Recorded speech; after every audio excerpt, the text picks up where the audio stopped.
عشان بغى يحل الرويضه خصو يجي عندي انا باش نحل ليه دابا قلب عليه. الخوت دخل هاد لاباري للمغرب صحاب البنوات مشاو فيه خوت بيد وحده هاي هات شوف مشات لي الرويضه في دقيقه صافي. شوف هاد الكان هذا ديال الدي وولت ها هو اللي كتشوفوا فيه 20 فولت الخوت وبراشلس فهمتي وفيه واحد الباور خطير.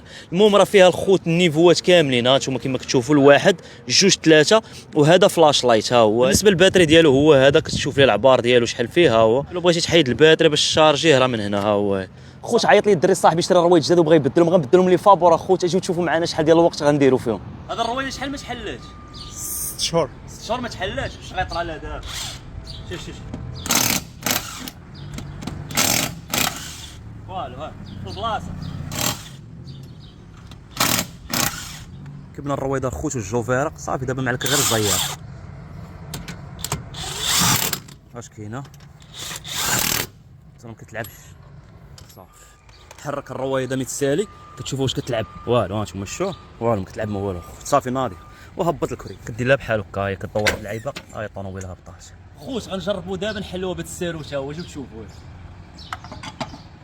هانتوما ها والو والله ما تحلات ها عشان بغى يحل الرويضه خصو يجي عندي انا باش نحلها ليه دابا قلب عليه.